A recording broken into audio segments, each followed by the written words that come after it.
బద్వేల్ కాన్స్టిట్యుయెన్సీలో రాష్ట్రమంతా కూడా ఏ విధంగా రెడ్ బుక్ రాజ్యాంగం నడుస్తుందో ఎప్పుడు ఎన్నడూ లేని విధంగా ఈరోజు బద్వేల్ కాన్స్టిట్యుయెన్సీ ఎంతో ప్రశాంతంగా ఉంటుంది.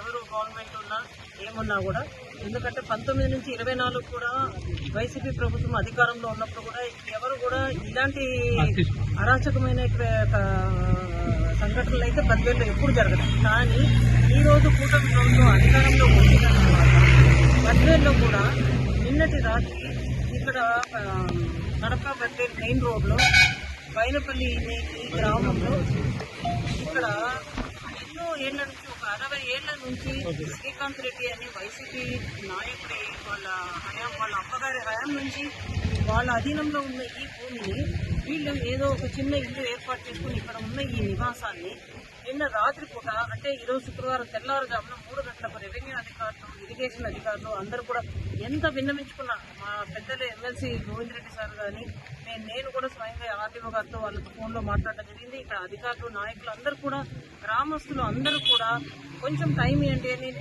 రిక్వెస్ట్ చేసినా కూడా వినకుండా, మహిళలు కానీ వీళ్ళందరూ ఉన్నా కూడా వాళ్ళందరినీ కూడా ఇబ్బంది పెట్టారు. రాత్రి తెల్లారుజామున 3 గంటలప్పుడు మొత్తం స్ట్రక్చర్ని డిమాలిష్ చేయడం జరిగింది. వాళ్ళు చెప్పడం ఏంటంటే ఇదంతా కూడా చెరువు స్థలం అని. ఓకే, మీరు అన్నట్టు చెరువు స్థలం, ఇంకా ఎన్ని ఎంక్రోచ్మెంట్స్ ఉన్నాయి? మేము అడగటం ఏంటంటే మొత్తం చెరువు స్థలం ఎక్కడెక్కడుందో అంతా కూడా మీరు సర్వే చేయండి, మొత్తం అన్నీ చేయండి. అందరితో పాటు మాకు కూడా ఏదైనా న్యాయం ఒకటే, ఎవరికైనా కూడా. మేమేం అన్యాయంగా శ్రీకాంత్కి న్యాయం చేయమని మేము అడగటం లేదు.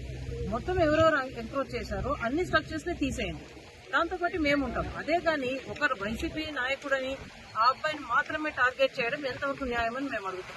అదే కాకుండా 2016లో మనం చూస్తే ఇక్కడ వారి ప్రభుత్వం హయాంలోనే, టీడీపీ వాళ్ళ హయాంలోనే రోడ్డు వేయడం జరిగింది ఈ స్ట్రక్చర్ పక్కనే అడ్జసెంట్. మరి చెరువు అయితే మీరు సీసీ రోడ్ ఎలా వేశారు అక్కడ? ఈరోజు ఓన్లీ కేవలము ఒక రాజకీయంగా ఎవరెవరు యాక్టివ్గా ఉన్నారో వాళ్ళందరినీ భయప్రాంతంగా చేసే కార్యక్రమం మాత్రమే జరుగుతుంది. అది బద్వేల్లో ఇంతకుముందు ఎప్పుడు లేని రీతిలో ఇప్పుడు బద్వేల్లో కూడా ఈ కొత్త సంస్కృతి.